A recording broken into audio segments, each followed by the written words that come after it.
அனைவரும் பார்த்து கொண்டிருப்பவர்கள் அனைவரும் நிச்சயமாக அதை சப்ஸ்கிரைப் பண்ணுங்கள். அதே மாதிரி அந்த பெல் ஐக்கான் கொடுத்து ஆள் கொடுத்து வச்சுருங்க. ஏன்னா எப்போ அவங்க அப்லோட் பண்ணாலும் வீடியோ உங்களுக்கு வந்து நோட்டிஃபிகேஷனில் வந்துடும். அதே போல் இது உங்கள் நண்பர்களுக்கு ஷேர் பண்ணுங்கள். அதான் நம்ம ரொம்ப முக்கியமான விஷயம். வாழ்க வையகம், வாழ்க வையகம், வாழ்க வளமுடன். குரு வாழ்க, குருவே துணை. ஒரு நல்ல இனிமையான நண்பகல் வேளையிலே ஆழியார் அறிவுத்திருக்கோயில்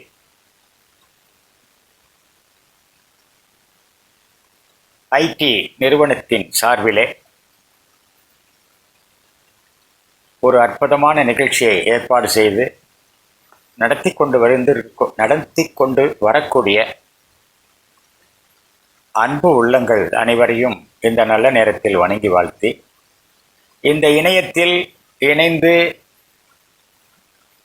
அரிய பல கருத்துக்களை ஆசான் அறிவித்தபடி மற்ற ஞானியர்கள் சிந்தனையில் புதித்த அவருடைய எழுத்து வடிவாக கொடுத்த கருத்துக்களையும் கேட்டு தமது வாழ்க்கையில் நல்ல ஒரு திருப்பத்தை அடைய வேண்டும் என்று இணைந்திருக்கக்கூடிய அத்துணை அன்பு உள்ளங்களையும் இந்த நல்ல நேரத்தில் வணங்கி வாழ்த்தி, அனைவரும் உடல் நலம், நீளாயுள், நிறை செல்வம், உயர்ப்புகள், மெய்ஞானம் ஓங்கி வாழ்க வளமுடன் என்று இறைநிலை இணைப்பில் குருவின் அருளாசியோடு வாழ்த்தி மகிழ்கின்றேன்.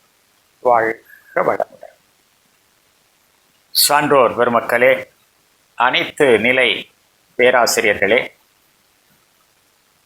இந்த இணையத்தில் ஒரு சிறப்புமிக்க நிகழ்ச்சியை நடத்தி கொண்டிருக்கக்கூடிய அன்பு உள்ளங்களே, அனைவருக்கும் முதற்கண் வணக்கத்தையும் வாழ்த்துக்களையும் உரித்தாக்கி, இன்று ஒரு நல்ல சிந்தனை, அந்த சிந்தனையை மேற்கொள்ள இருக்கின்றோம்.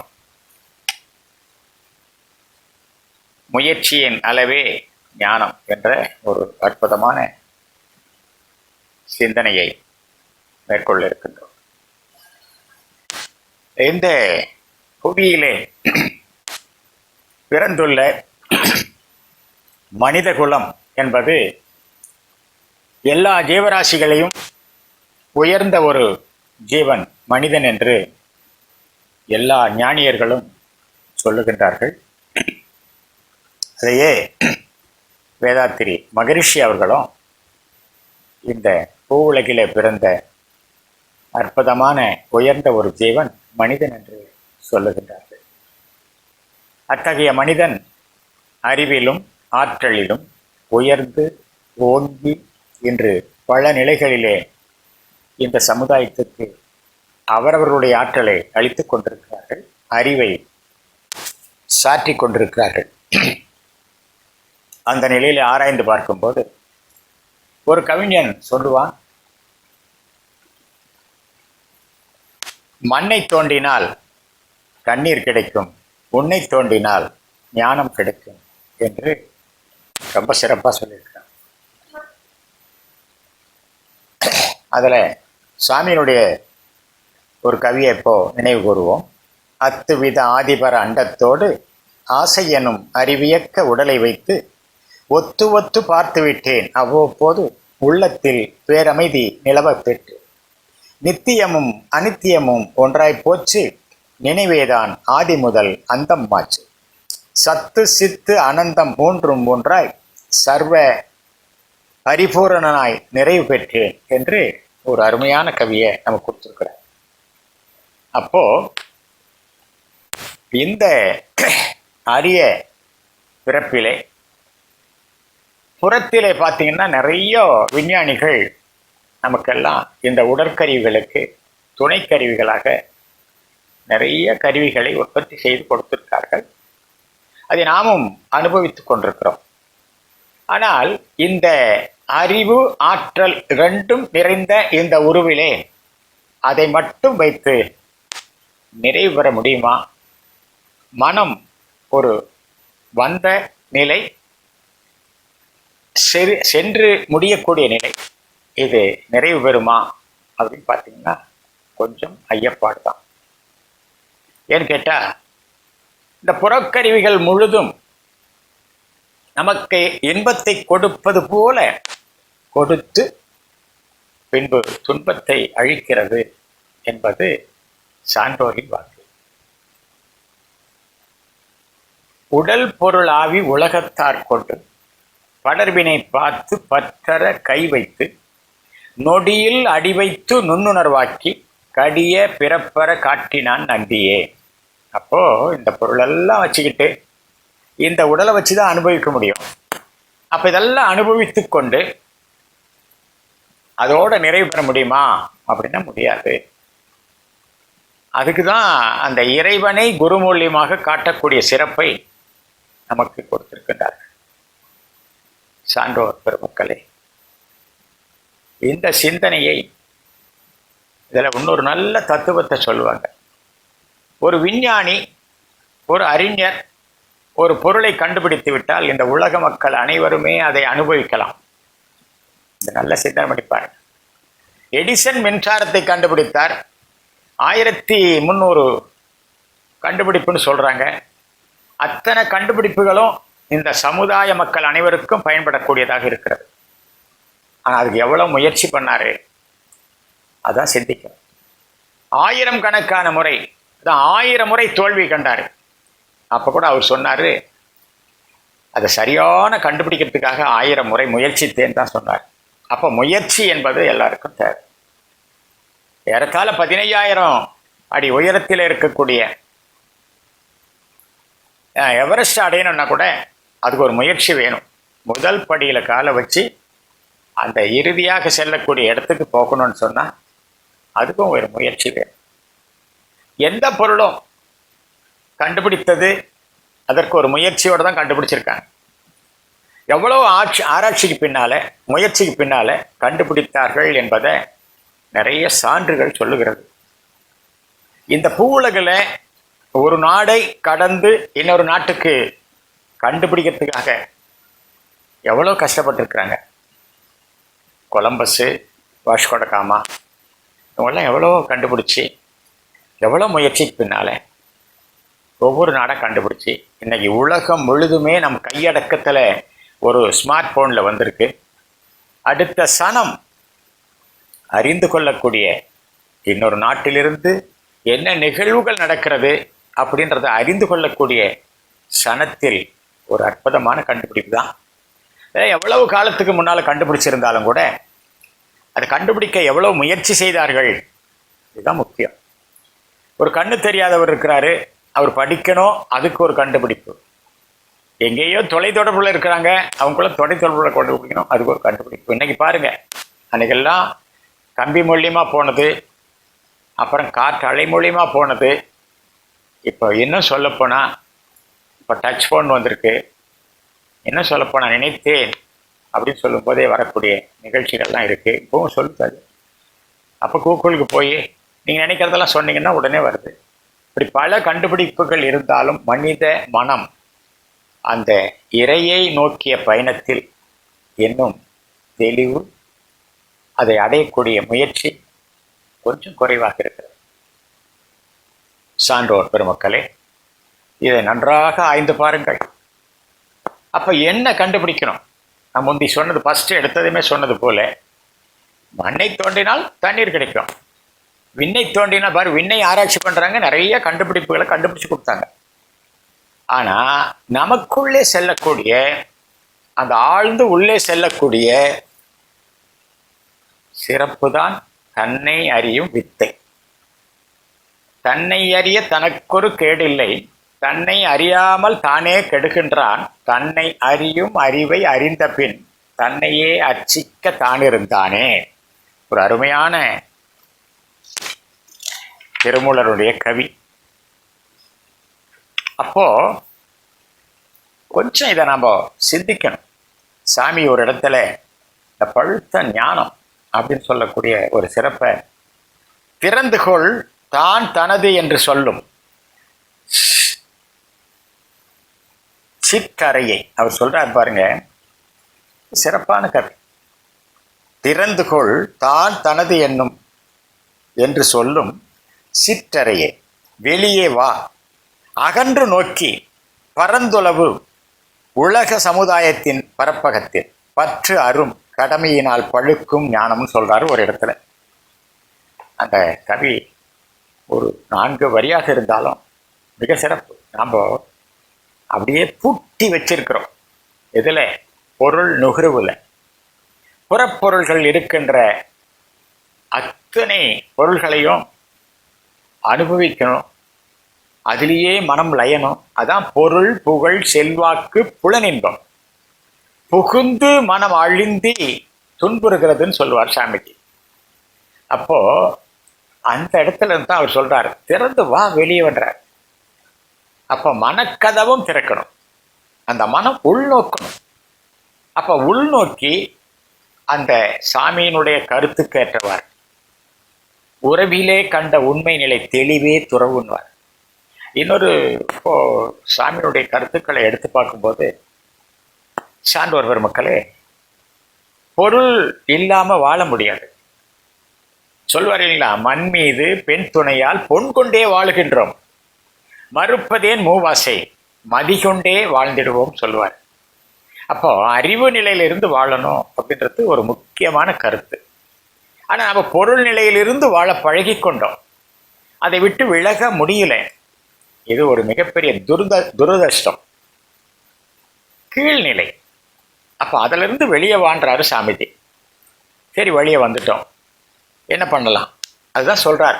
ரொம்ப சிறப்பு இல்லையா? அதெல்லாம் ஒரு உணர்ச்சிகளால் எல்லை கட்டி உளவேகத்தில் உருவெடுக்கும் உருகுலைந்தும் அலைந்தையெங்கும் உணர் ஆற்றல் மனம் என்போம் உடலை ஒட்டி. பாருங்க, உணர்ச்சிகளால் எல்லை கட்டி உளவேகத்தால் உருவெடுத்தும் உருகுலைந்தும் அலைந்தையெங்கும் உணர் ஆற்றல் மனம் என்போம் உடலை ஒட்டி. உள்நோக்கி அம்மனமே உயிரின் உண்மை உணர்நிலையில் அறிவென்போம். எவ்வளவு சிறப்பா எழுதியிருக்கிறான்னு பாருங்க. உற்றுணர்ந்து உயிர் மூலம் சிவன் என்ற உண்மை காணும் உணவினிலே பரம் என்போம். ஒன்றே மூலமாய் ஒன்றே மூன்றாய் உருவம் உயிர் பரம் இணைந்த உணர்வே ஞானம். இது அருமையா சொல்லியிருக்கிறப்ப. உணர்ச்சிகளால் எல்லை கட்டி உளவேகத்தில் உருவெடுத்தும் உருகுலைந்தும் அலைந்தியங்கும் உணர்வு ஆற்றல் மனம் என்போம். இந்த உணர்ச்சி இருக்குதே, மனிதனை தூண்டி எவ்வளவுக்கு எவ்வளவு துன்பற்றுகிறது என்பதை இதில் புரிஞ்சுக்கணும். உருவெடுத்தும் உருகுலைந்தும் அலைந்தியங்கும் உணர் ஆற்றல் மனம் என்போம். உடலை ஒட்டி உள்நோக்கி அம்மனமே உயிரின் உண்மை உணர்நிலையில் அறிவென்போம். உற்றுணர்ந்து உயிர் மூலம் சிவன் என்ற உண்மை காணும் உணவினிலே பரம் என்போம். ஒன்றே மூன்றாய் உருவம் உயிர் பரம் இணைந்த உணர்வே ஞானம்.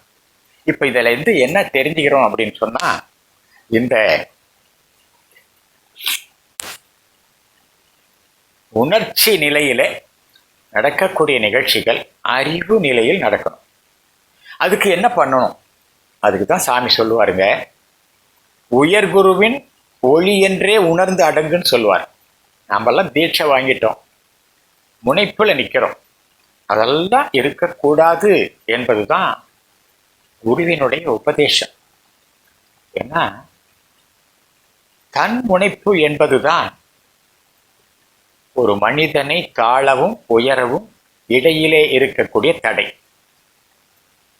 அப்ப அந்த தன்முனைப்பு என்பது ஒரு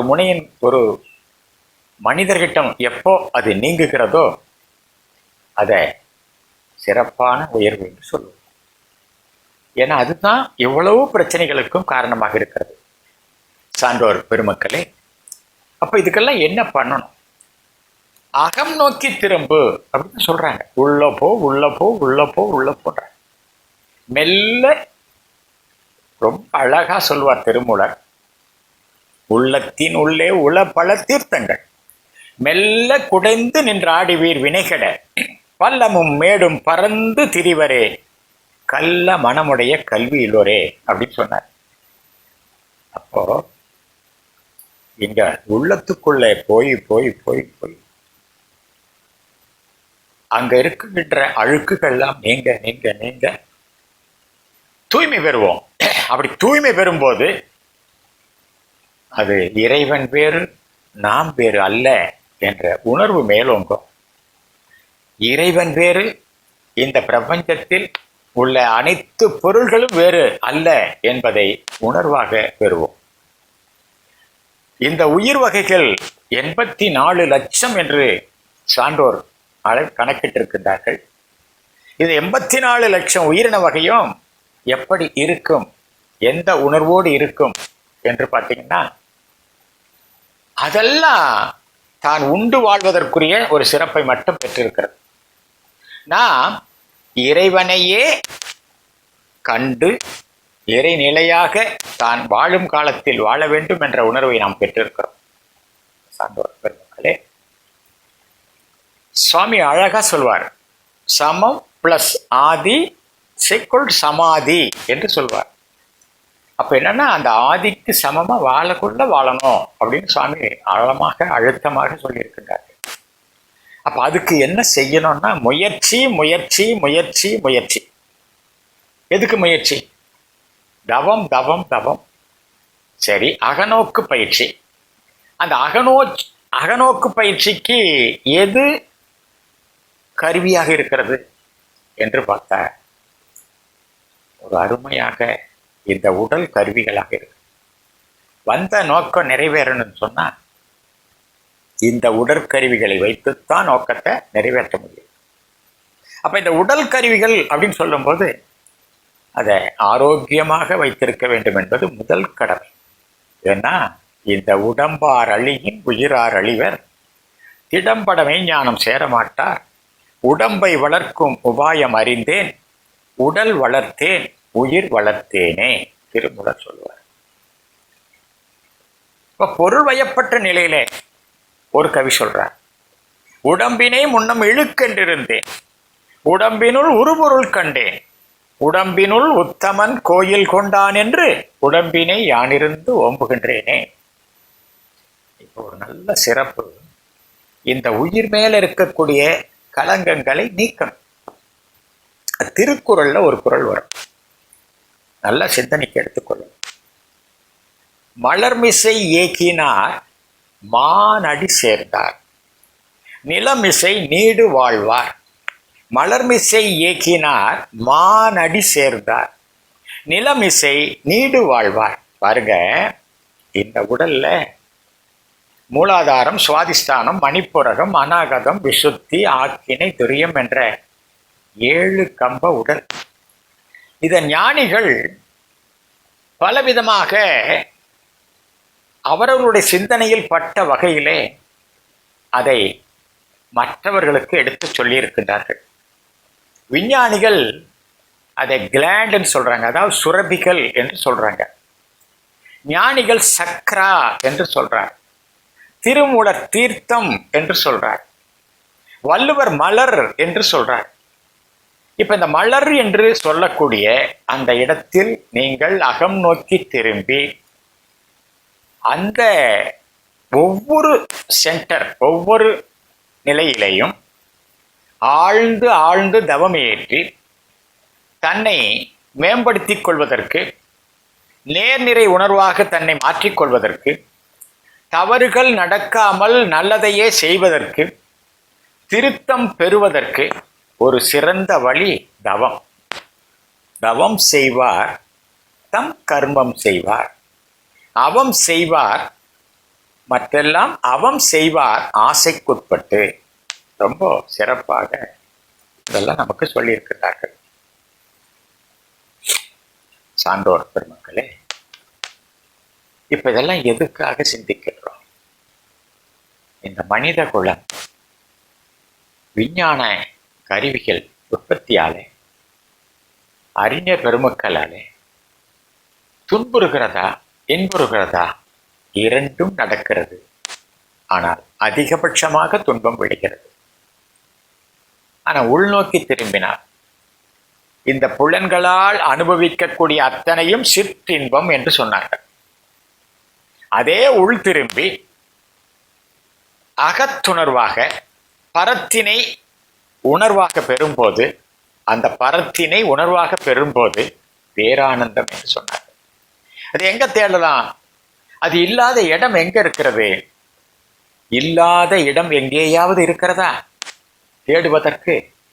அது இருக்கின்ற இடத்தை விட்டு இல்லாத இடம் தேடி எங்கெங்கோ அலைகிறார் ஞானத்தங்கமே சொன்னார் ஒரு சித்தர். இதை நல்ல சிந்தனை சான்றத்த மக்களே. அப்போ இந்த உடல் பாத்திரம் இது சிறப்பாக இருக்கிறது. ஒரு சித்தர் ரொம்ப அழகா சொல்றார். ஓடம் உள்ள போதலோ ஓடலாம் உலாவலாம், ஓடம் உள்ள போதலோ உறுதி பண்ணி கொள்ளலாம், ஓடம் உடைந்த போதிலே ஒப்பிலாத வெளியிலே, ஆழுமில்லை கோளுமில்லை ஆனதென்ன நிலையிலே. ஒன்றும் பண்ண முடியாது. அப்ப இந்த உடலை வைத்துத்தான் எந்த செயலையும் செய்ய முடியும். அந்த செயல்களுக்கு சிறப்பு என்ன என்று கேட்டால் இந்த கருவி உடற்கருவிகள் தான். அப்ப அந்த உடற்கருவிகளை அறிவை கொண்டு அனுபவிக்கணும்னு சொல்றார் சாமி. ரொம்ப சிறப்பா சொல்லுவாரு. அதாவது பொருள் வயப்பட்ட நிலை ஒன்று, அறிவு வயப்பட்ட நிலை ஒன்று. அதுக்கு சுவாமி ரொம்ப அழகா ஒரு கவி, அந்த கவி நல்ல கவி சொல்றேன். வாழ்க வளமுடன். சான்றோர் பெருமக்களே, புலன் வயப்பட்ட நிலையில சிந்தனைக்கு வரமாட்டேங்குது. பட் இருந்தாலும் எல்லாத்துக்கும் காலம் இதுதான். அப்போ இந்த சிந்தனை எப்படி இருக்கும்? மனம் புலன் உணர்வினில் மயங்கிட மாயையாம். வந்துச்சு அந்த கவி. மனம் புலன் உணர்வினில் மயங்கிட மாயையாம், மனம் உயிர் வெளியினில் மருவி தோய்ந்திட மனம் விரிந்து அறிவெனும் மாபதம் எய்திடும், மனம் அறிவாகிய மனிதனும் தெய்வமே. மனம் அறிவாகிய மனிதனும் தெய்வமே. ரொம்ப சிறப்பு மிக்க வார்த்தைகள் இந்த வார்த்தைகள். அப்ப அதுல இருந்து நம்ம திருப்பணுன்றத நாம் பார்த்து கொண்டிருக்கிறோம். எப்படி திருப்புவது? மீண்டும் மீண்டும் அங்கேயே, எப்படி மேட்டில் விழுகின்ற நீர் பள்ளத்தை நோக்கி ஓடுவது போல பழக்கத்தில் அகப்பட்ட மனிதன் அந்த பழக்கத்தின் வழியே ஓடிக்கொண்டே இருக்கின்றான். இதுதான் மிகப்பெரிய குற்றம். இந்த மடைமாற்றம் செய்வதற்குத்தான் இந்த பிறப்பே எடுத்திருக்கிறோம். இறையை உணர்ந்து அன்பும் கருணையுமாக தான் வாழும் காலத்திலேயே சிறப்பாக வாழும். இதை தான் நம்ம சிந்திக்கணும். அப்போ இந்த உடல் ஒரு அருமையான ஓடம். அதை எப்போ பார்த்துக்கணும்? எப்பவுமே இறக்கின்ற வரை, நமது வாழ்வின் பயணம் முடிகின்ற வரை அதை ஆரோக்கியமாக பார்த்து கொள்ளக்கூடிய ஒரு சிறப்பு இந்த மனிதனுக்கு வேண்டும். அதற்குத்தான் வேதாத்திரி மகரிஷி என்ன பண்ணார்னா, மிக மிக அற்புதமாக நமக்கெல்லாம் உடற்பயிற்சியை வகுத்து கொடுத்திருக்கின்றார்கள். இந்த நாள்தோறும் இந்த உடற்பயிற்சியை தொடர்ந்து செய்து வந்தால் ஏதாவது உடலில் சிக்கல் இருக்குமா? அவர் ஒரு 5 அளவு முறை கொடுத்திருக்கிறார் நமக்கெல்லாம். உணவு, உழைப்பு, உறக்கம், உடல் உறவு, எண்ணம். இந்த 5ஐயும் சீரா பார்த்துக்கிட்டாக்க நிறைய மக்கள், நான் எல்லாம் பயிற்சியெல்லாம் நல்லா தான் பண்றேன், எல்லா பயிற்சியும் பண்ணி ஏன் உனக்கு ஒரு துன்பம் வருகிறது அப்படின்னு கேட்டா, கர்ம வினை என்பது சாமி அழகா சொல்வாருங்க. முன்னோர்கள் செய்த வினைப்பதிவு வித்தில் ஒன்று, மூளையிலே உன் செயல் அனைத்தும் பதிவாயிருக்கிறது. மிக சிறப்பான கவிஞர்கள்லாம் முன்னோர்கள் செய்த வினைப்பதிவு வித்தில் உண்டு, மூளையிலே உன் செயல் அனைத்தும் பதிவுண்டு, பின்னே செய்வினைக்கு புலனைந்தும் இயக்கி பெற்ற பதிவு உண்டு. இந்த 3 பதிவுகளும் தான் ஆளுகிறது. அந்த 3 பதிவுகளையும் இந்த பிறவியில் நீக்கிட்டா பிறவி பயனை பெற்றுவிடுவோம். பிறவி அரும். இதுதான் முக்கியமாக நாம் தெரிந்து கொள்ள வேண்டிய ஒரு சிறந்த கருத்து. அதுக்கு யார் வேணும்? ரொம்ப சிறப்பாக நமக்கெல்லாம் சான்றோர் பெருமக்கள்லாம் சொல்லியிருக்கிறாங்க. அதை சுவாமிஜி ஒரு கவியில சொல்றாரு, மிக சிறப்பாக சொல்றாரு. சான்றோர் பெருமக்களே, வித்து நிலம் உரம் தண்ணீர் காவற்கேற்ப விளைவு தரும் அதுபோல உனக்கு ஆசான்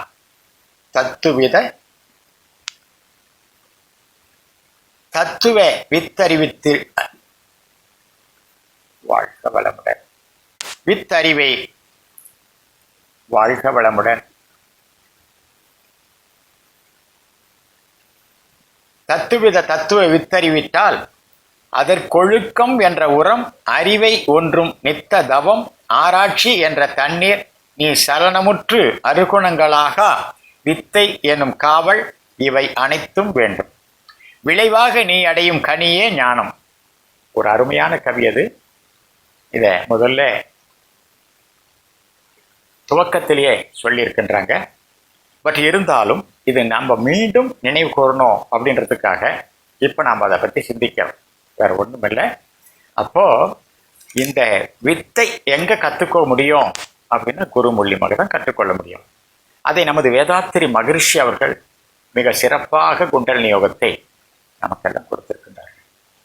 அதில் இந்த வினைகள் சேராமல் இருப்பதற்காக இப்போ உடலை பார்த்துட்டோம், அதை சீராக வச்சுக்கணும்னு பார்த்துட்டோம். இப்போ தவம் என்ற சிறப்பை எடுத்துக்கொள்ளும் போது இந்த புலனில் 5 புலன் கருவிகளால், ஞான கருவிகளால், கர்ம கருவிகளால் 10 கருவிகள் இருக்கிறது. இந்த கருவிகளால் தான் துன்பமோ இன்பமோ வருகிறது என்பதை நன்றாக ஆய்ந்து பார்த்தா தெளிந்து விடுவோம். அப்போ அதுக்கு முதல் அடக்கத்துக்கும் ஒடுக்கத்துக்கும் தான் நமக்கு ஆக்கினை தவம் கொடுத்தார்கள். இந்த ஆக்கினை தவத்துக்கு அடுத்தாப்புல சாந்தி யோகம் கொடுக்கின்றார்கள். இந்த சாந்தி யோகத்துக்கு அடுத்தாப்புல இந்த புலன் 5 தீய பதிவுகளை சேராமல் இருப்பதற்காக, அறிவு வழி நின்று செயல்படுவதற்காக சுவாமி ஒரு அருமையான கவி சொல்லுவாரு. அறிவதனை கருவினிலே இணைத்து தவம் மாற்ற 5 அமைதி பெறும் அருகுணமும் சீரா. அறிவுதன் விழிப்பு நிலை பிறளாத தெளிவில் 5 பெரும் வழிச்செயல்கள் விளைய வழியேது. ரொம்ப சிறப்பா சொல்லியிருக்கார். இந்த பழிச்செயல்கள் விளையறதுக்கு வழி இல்லை. அப்ப நல்ல பதிவுகள் இது எதனால? ஆக்கினை தவம் முதல்ல கொடுக்குறாங்க. அறிவதனை கருவினிலே இணைத்து தவமாற்ற இந்த புலன் 5 ஒடுக்கத்துக்கு வந்துடும்.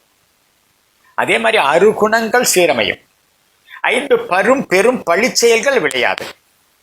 இது எப்படி சாத்தியமாகும் என்று சொல்லும் போதுதான் ஆழ்ந்து உள்ளே செல்லுங்கள். அப்பதான் புறப்பொருள் நாட்டம் குறைய ரொம்ப சிறப்பாக இருக்கும் சொல்றார் சாமி. சரி, ஏற்கனவே பதிவு இருக்கிறதே, முன்னோர்கள் செய்த வினைப்பதிவு வித்தில் உண்டுன்றாரே, உன் செயல்கள் பதிவனைத்தும் மூளையிலே உண்டுன்றாரே, இதெல்லாம் எப்படி கழிக்கிறது? அதுக்கு தான் துரிய தர்றாங்க. இந்த துரிய தீட்சை வாங்கும்போது உயிரை கவனிக்கிறதுன்னு சாமி சொல்லுவாங்க.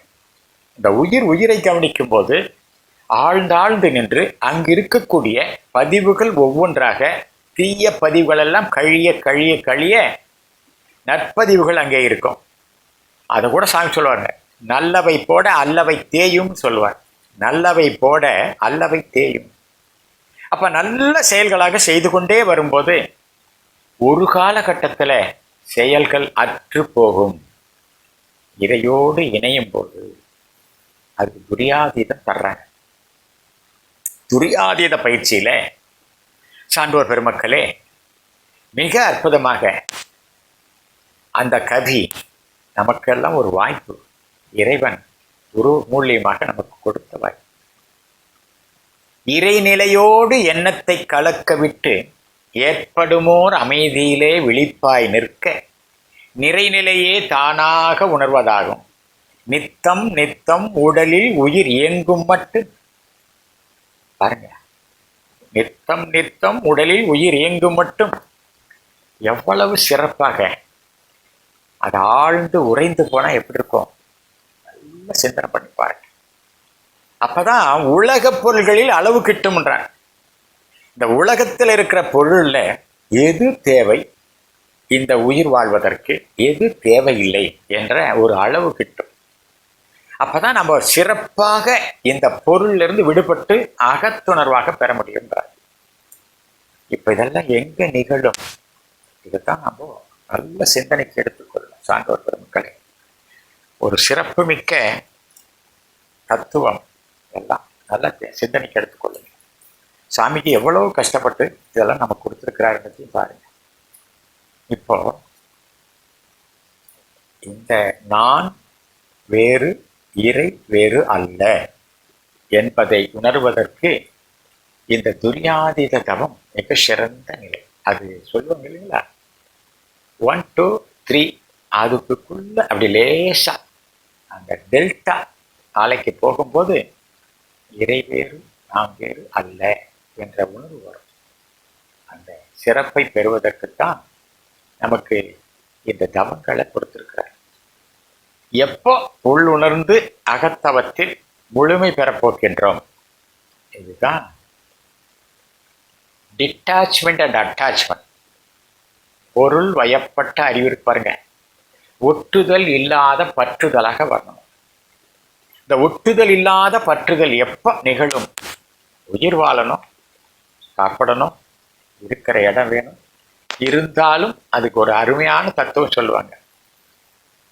அந்த மாதிரி ஒரு நிலை இருந்தால் இந்த மனவளக்கலையில் எத்தனை பேர் இணைந்திருப்பார்கள்? ஒரு துறவி என்பவர் எப்படி இருக்கணும்னு ஒரு இலக்கணத்தை நம்ம சான்றோர் பெருமக்கள் சொல்லியிருக்கிறாங்க. எப்படி இருக்கணுமா பாருங்க. இடுப்பில் ஒரு கந்தை, அதை மானத்தை மறைப்பதற்காக. கையில் ஒரு திருவோடு, உணவு வாங்கி உண்பதற்காக. மரத்தடி நிழல், தான் தங்குவதற்காக. எவ்வளவு சிறப்பா சொல்றாங்க. ஒற்றை வளையல் போல ஓசை இல்லாம நிலை, எல்லா உயிர்களிடத்திலும் அன்பு. இப்ப இந்த மாதிரி ஒரு நிலை இப்போ இருக்கிற நிலையில வர முடியுமான முடியாது. அதனால்தான் வேதாத்திரி மகரிஷி இல்லறத்தில் இருந்து கொண்டே, துறவு நிலையில் வாழ்ந்து கொண்டே இறைநிலை உணர்வை பெறுவது மிக சாத்தியமல்லாத ஒன்று அல்ல, மிக மிக சாத்தியமானது என்பதை இல்லறத்திலே குண்டலினி யோகத்தை மிக சிறப்பாக நமக்கு கொடுத்திருக்கின்றார்கள் சான்றோர் பெருமக்களே. இந்த உணர்வு நமக்கு வந்துவிட்டாலே போதும். இந்த இல்லறத்தில் இருந்து கொண்டே துறவு நிலையில் வாழ்வது, அதான் உறவிலே கண்ட உண்மை நிலை தெளிவே துறவு.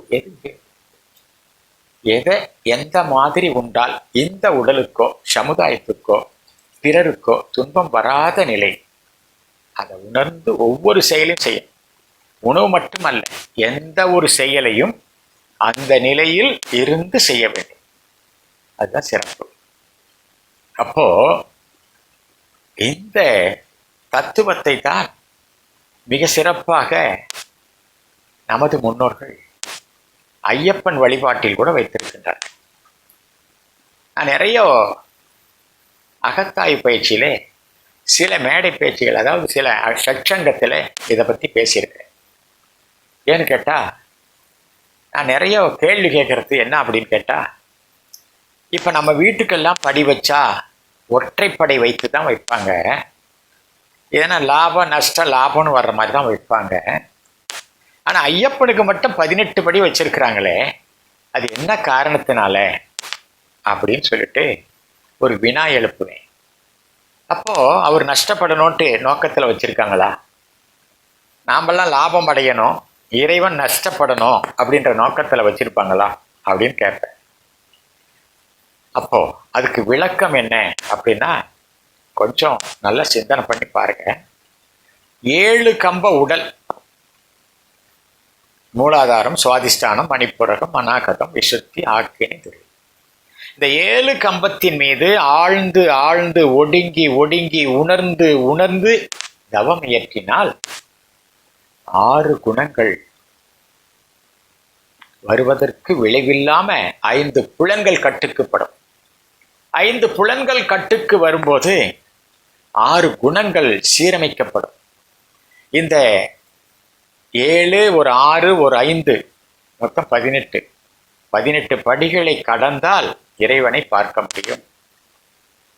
அகம் தத்துவமஷி, அகம் பிரம்மாஸ்மி, பிரஜானம் பிரம்மாஸ்மி, அயனாம்சம் பிரம்மாஸ்மி எல்லாம் சொல்லியிருக்கிறாங்க. அதுவே நீயாக இருக்கின்றாய், உன்னுடைய மனதும் அதுவாகவே இருக்கின்றது, உன்னுடைய அறிவும் அதுவாகவே இருக்கின்றது, மாற்ற பொருள்களும் அதுவாகவே இருக்கின்றது. இப்படி நிறைய ஞானங்கள் சொல்லியிருக்கிறாங்க. ஆனாலும் கூட அதை சரியாக விளங்கி கொள்ளாத ஒரு தத்துவம் தான் இன்னைக்கு சடங்குகளாக நடந்து கொண்டிருக்கிறது ஐயப்ப வழிபாட்டு. நீங்க நல்ல சிந்தனை பண்ணி பாருங்க. அந்த மாலை போட்ட உடனே அவர் ஒரு கட்டுப்பாட்டுக்கு வந்துடுறார். அவர் சாமி என்ற உயர்ந்த நிலையை அடைகிறார். அப்ப பாத்தீங்கன்னா பெண் தொடர்பு இல்லை, உணவு கட்டுப்பாடு தானாக வருகிறது, 6 குணங்களும் சீரமைக்கப்படுகிறது அங்க. ஏன்னா மற்றவங்களுக்கு தானம் தர்றாரு, அன்னதான பிரபுன்னு சொல்றாங்க. பற்று அற்ற நிலை, போதும் என்ற ஒரு நிலை வருகிறது, பொய்யுரைக்காத ஒரு நிலை வருகிறது, அதே சமயத்துல கோபம் கொள்ளாத ஒரு நிலை வருகிறது, அதே சமயத்துல மன்னித்தருளும், சாமியே சரணம் அப்படின்னு மன்னித்தருளும் மேல்நிலைக்கு வருகிறது. ஒரு இறைவனாகவே மாறக்கூடிய ஒரு அற்புதமான தெளிந்த பக்தி நிலையிலே கொடுக்கப்பட்ட ஒரு சிறப்புத்தான் அந்த வழிபாட்டு முறை. ஆனா மாலையை காட்டினதும் ஆசாமி ஆயிடுறாரு. ஆனா நீங்க நல்லா உணர்ந்து உணர்ந்து தவம் இயற்றி தன் குணங்களை மாற்றிக்கொள்ளும் போது, 6 குணங்கள் சீரமைக்கப்படும் போது, 5 புலன்கள் ஒடுக்கத்துக்கு வரும்போது தானாகவே சிறப்பு இருக்கும் என்பதைத்தான் மலர்மிசை ஏகினார் மானடி சேர்ந்தார் நிலமிசை நீடு வாழ்வார் என்று வள்ளுவர் பெருந்தகை சொல்லியிருக்கிறார். சான்றோர் பெருமக்களே, நன்றாக உணர்ந்து பாருங்கள். இந்த பெரும் வாய்ப்பு யாருக்கு கிடைக்கும்? மனித பிறவி ஒருவருக்குத்தான் கிடைக்கும். அந்த மனித பிறப்பு பிறவி பயனை அடைவதற்கு ஒரு சிறந்த வழி ஒரு குரு. அந்த பாரதி காற்றுள்ள போதே தூற்றிக் கொள்வோம், கனமான குருவை எதிர் கண்ட போதே என்று சொல்லுவார்.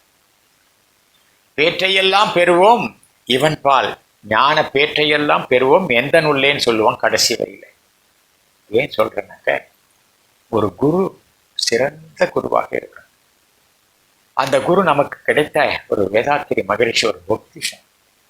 ஏன்னா தனக்கென்று எதையுமே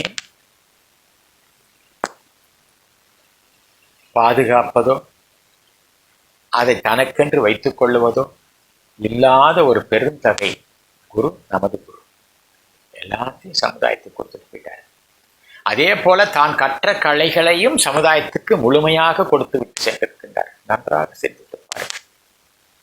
தான் கற்ற கலைகளையும் இந்த சமுதாயத்துக்கு முழுமையாக கொடுத்திருக்கின்றார். சான்றோர் பெருமக்களே, இந்த சிந்தனை மிக உயர்ந்த சிந்தனை. ஏன்னா அவருடைய நோக்கம் முழுதும் இந்த சமுதாயம், எந்த சமுதாயம், எந்த குறிப்பிட்ட ஒரு வரை எல்லை வகுக்கப்படவில்லை, இந்த உலக மக்கள் அனைவரும் சிறப்பாக இருக்க வேண்டும் என்ற விரிந்த பரந்த தொலைநோக்கு பார்வை உடைய ஒரு சிறப்பான குரு நமக்கு கிடைத்த குரு. நன்றாக தெரியுங்க. அப்போ அத்தகைய குரு நமக்கு இந்த உடலுக்கு நல்ல உடற்பயிற்சி கொடுத்திருக்கிறார். அகத்தவத்துக்கு அற்புதமாக வடிவமைத்து கொடுத்த தவ நிலைகள் 9. இந்த 9 தவ நிலைகள்லையும் மிக சிறப்பாக செய்தால், அதை கூட சாமி சொல்வாங்க, ஒரே தவம் கூட செய்யலாம், ஆனா ஆழ்ந்து செய்யணும். ஏன்னா எல்லா தவங்களுமே தன்னை அறியக்கூடியதுதான். அது ஒரு கட்டுப்பாட்டுக்கு ஒவ்வொன்றும் ஒரு நிலையிலே நான் கொடுத்திருக்கின்றேன். அதை ஆழ்ந்து துரியாதீதம் மட்டுமே செய்தால் கூட உங்களை பக்குவப்படுத்திக் கொள்ளலாம் சொல்வார். அப்போ ஒரு உயர்ந்த தவத்தை நமக்கு கொடுத்திருக்கிறார்கள். அதுக்கு அடுத்தது பார்த்தீங்கன்னா காய கல்பம் என்பது மிக சிறப்பு. ஏன்னு கேட்டா, பாரதி ஒரு இடத்துல கேட்பான், தினம் நவமென சுடர்விடும் உயிர் கேட்டேன். சான்றோர் பெருமக்களே, அவன் பராசக்தியிடம் போய் கேட்கிறான். அப்ப வேற ஒண்ணும் இல்லை, பரா, அந்த பரத்திலிருந்து வந்த சக்தி. அதை ஏன்னா இஸ்லாத்துல சொல்லுவாங்க இல்லைங்களா, இறைவனிடம் கையேந்துங்கள், அவன் இல்லை என்று சொல்லுவதில்லை.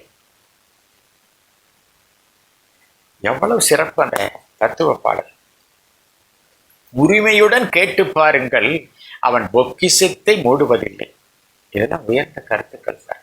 இந்த இறைவெளி தனக்கு நான் பூட்டிய வச்சுக்கோங்க இல்லை, அது வாட்டி கொட்டு முகிலாக வந்து கொண்டே இருக்கிறது. பாரதி சொன்னது போல எல்லாம் பார்த்தீங்கன்னா இறை ஆற்றல். அதுல நீங்க கேட்க வேண்டியதை கேட்கலாம், பெற வேண்டியதை பெற்றுக்கொள்ளலாம்.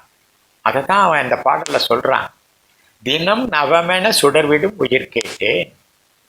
அதுக்கு முன்னால் ஒரு வரி இருக்குதுங்க.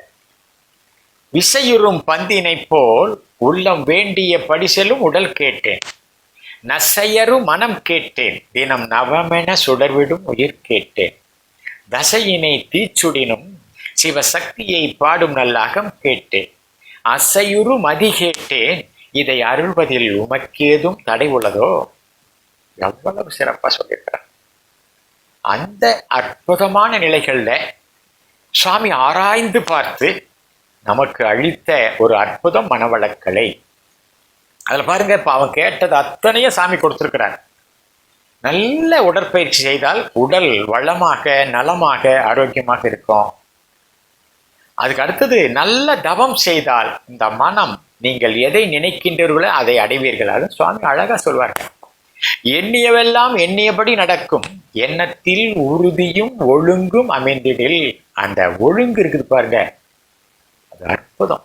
அவர் சொன்ன கருத்து இருக்க, தனக்கோ பிறருக்கோ தற்காலத்திலோ பிற்காலத்திலோ உணர்ச்சிக்கோ, தனக்கோ பிறருக்கோ தற்காலத்திலோ பிற்காலத்திலோ உடலுக்கோ உணர்ச்சிக்கோ துன்பமில்லாத ஒரு நிலை ஒழுக்கம். இத ஒழுக்கன்ற ஒரு சின்ன வார்த்தையில எவ்வளவு விரிவாக நமக்கு கொடுத்திருக்காரு. நல்ல சிந்தனை, இதெல்லாம் சிந்தனை பண்ணணும். அப்போ இந்த அரும் பொக்கிஷத்தை நமக்கு நல்ல உடற்பயிற்சிக்கு உடல், தவத்துக்கு அருமையான தவங்கள், உயிருக்கு ஒரு நல்ல காயகல்ப பயிற்சி. அதுக்கு அடுத்தது பார்த்தீங்கன்னா, இறை யார் என்று மனிதன் தோன்றிய நாள்ல இருந்து பல ஞானிகள் பல அறிஞர்கள் இன்றும் தொலைவி கொண்டே இருக்கின்றார்கள், கண்டுபிடித்தார்கள். ஆனால் அதற்கு சரியான விளக்கம் சொல்லி மக்களுக்கு புரிய வைக்க முடியல அன்றைய நிலை. அதனால தற்காலத்திற்கு ஏற்றவாறு மிக அற்புதமாக நமக்கெல்லாம் சொல்லியிருக்கிறார். காந்தம்தான் ஆற்றலும் அறிவுமாக இருக்கிறது. சிவம் இருந்த நிலையில் எழுந்த நிலை காந்தம்.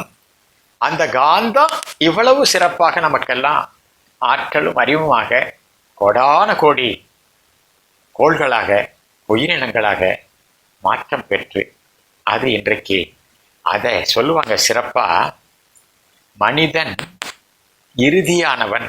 சாமி அழகா சொல்லுவாருங்க, இயற்கை எனும் நந்தவனத்தில் இறுதியாக பூத்த மலர் மனிதன். ஆனா அந்த மனம் குறுகி நிற்கிறது. ரொம்ப அழகா ஒரு 4 வரியில சொல்லுவார் சாமிஜி. மனம் அது இயற்கையின் மாபெரும் நிதி, மனம் அது இயற்கையின் மாபெரும் நிதி. நல்ல சிந்தனை படிப்பாருங்க. இந்த காந்தம் கொடுத்து கொண்டே இருக்கிறது, அது வாட்டுக்கு கொட்டிக்கொண்டே இருக்கிறது. அது ஒரு நிதி. மனம் அது இயற்கையின் மாபெரும் நிதி. மனதினை தாழ்த்திட மயக்கத்தால் துன்பம், மனதினை உயர்த்திட மட்டிலா இன்பம், மனதிலே உளையலாம் மற்றெங்கு தேடிவீர். அருமையான சான்றோர் பெருமக்களே, இந்த சிறப்பு மிக்க சிறப்பு ஒரு கவியில சொல்வார். உருளும் உலகங்களிலே ஈர்ப்பு மையம் வைத்தும், உயிர் வகையில் ஜீவகாந்த கருமையம் வைத்தும், பொருளுலகில் மனிதன் செயல் தன்மைகளுக்கேற்ப பொருத்தமுல இன்ப துன்ப விளைவுகளை வைத்தும், திருவருளின் நடனமென திகழும் பேரண்டம், தின்று திரிந்துண்டு உறங்கி மடியும் உயிர் வகைகளில் அருளுணரும் அறிவுடைய மனிதன் மனதுக்குள் அடங்கும் பேருண்மையினை அறிவதே மெய்ஞானம் என்று அந்த கவியை முடிப்பார். அப்போ சிறப்பாக இன்ப துன்ப விளைவுகளை அங்க பேரண்டத்தில் இருக்கின்றது, நம்ம உடல்ல கருமயமாக இருக்கின்றது. அதே ஆற்றல் அறிவு. இன்னொரு கவியில ரொம்ப அழகா சொல்வாங்க, காந்த நிலை உணர்ந்திடில் கடவுள் மனம் அதே நிலை கண்டிடலாம் அதன்மாய திருநடன காட்சி. மாந்தருக்குள் ஊறு ஓசை மனம், சுவை ஒளி மனம் மற்றும் இன்ப துன்ப நிகழ்ச்சிகள் யாவும் மாயகாந்த நிகழ்ச்சிகளே. சாந்தமான மனநிலையில் சலனமின்றி ஆய்ந்திட, நல்லது. சாந்தமான மனநிலையில் சலனமின்றி ஆய்ந்திட சந்தேகம் சிக்கலின்றி சாட்சி கூறும் உன்னுள்ளம். வேந்தருக்கும் வேதருக்கும் வணிகருக்கும் பொது இது. விரிந்தறிவில் இறை உணர விளக்கினேன் விளங்கியேன். ரொம்ப சிறப்பா இதெல்லாம் நமக்கு சொல்லியிருக்கிறார். ஆனா இதை நாம் எப்படி எடுக்கணும்? இன்றைக்கு ஒரு சிறப்பு என்ன அப்படின்னு பார்த்தீங்கன்னா, முயற்சியின் அளவே ஞானம்னு சொல்லியிருக்காங்க. இந்த முயற்சி இருக்கு பாருங்க, அது எந்த அளவுக்கு இருக்கிறதோ அப்பதான் அந்த உச்சத்தை அடைய முடியும். ஏன்னா ஒரு சிகரத்தை அடைவதற்கு அவன் எந்த அளவுக்கு முயற்சி பண்ணணுமோ அது போல இந்த இறை உணர்வை பெறுவதற்கு, இந்த பரநிலையை அடைவதற்கு ஒரு முயற்சி தேவை. அந்த முயற்சி தொடர் முயற்சியாக இருக்க வேண்டும். அப்பதான் பலன் கொடுக்கும். என்ன, நம்ம எல்லாருமே எதையாவது கற்பது வரையிலும் ஒரு ஆர்வம் இருக்கும். கற்ற பின் ஒரு தொய்வு வந்துடும். பார்த்து இந்த திருமூலர் ரொம்ப அழகா சொல்வார். திகைக்கின்ற சிந்தையுள் சிங்கங்கள் 3, நகைக்கின்ற நெஞ்சினுள் நரிக்குட்டி 4, வகைக்கின்ற நெஞ்சினுள் ஆணைக்கண் 5, பகைக்கின்ற நெஞ்சினுள் பால் 2ஆமே. எப்படி சொல்றார்? ஆணவம், கண்மம், மாயை என்ற 3 பலங்கள் நம்மை ஆளுகிறது. மனம், புத்தி, சித்தம், அகங்காரம் என்னும் நரிக்குட்டி நம்மை ஏமாற்ற பார்க்கிறது. மெய், வாய், கண், காது, மூக்கு என்று சொல்லக்கூடிய 5 ஞான கருவிகள் இன்ப துன்பத்தை கொடுக்கிறது. அதை தான் பகைக்கின்ற பால் 2ஆமே, பகைக்கின்ற நெஞ்சினுள் பால் 2ஆமே. அப்ப இன்ப துன்பம் வருகிறது.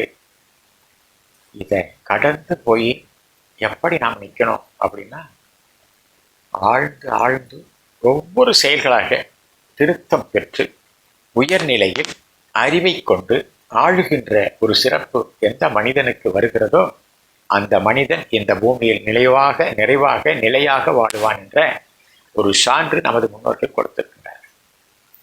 அந்த வழக்கப்படி, வாக்குப்படி நாம் முயன்று தொடர்ந்து தவப்பயிற்சி, அதற்கேற்று உடல் இருக்க வேண்டும் என்று சொன்னால் அதற்கு நல்ல உடற்பயிற்சி, காயகல்ப பயிற்சி, குண நலன்களை பெறுவதற்கு அகத்தாய்வு பயிற்சி நாள்தோறும் தவறாமல் செய்து வாழ்க்கையில் இறைநிலை உணர்வை பெறுவதற்கு தொடர் முயற்சி மிக சிறப்பாக இருக்கும்.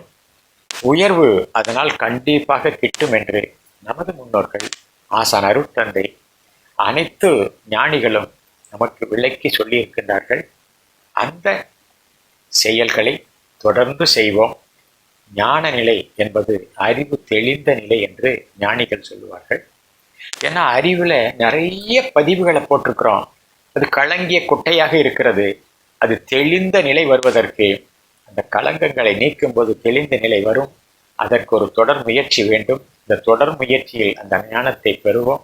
வாழ்க்கையில் வாழ்வாங்கு வாழ்ந்து மற்றவர்களுக்கும் நமக்கு எப்படி நமது முன்னோர்கள் வழிகாட்டினார்களோ அதுபோல் நமக்கு பின்னாலே வருகின்ற காலங்களில் நமது ஆசான் அருட்தந்தை கொடுத்த அத்துணை தத்துவங்களையும், ஞானியர்கள் கொடுத்த அத்துணை தத்துவங்களையும் இந்த சமுதாயத்துக்கு சிறப்பாக வழங்கி அதன் வழி வாழ ஒரு வழிவகுப்போம் என்று சொல்லி நல்ல வாய்ப்புக்கு நன்றி கூறி நிறைவு செய்து கொள்கின்றேன். வாழ்க வளமுடன். வாழ்க வளம்.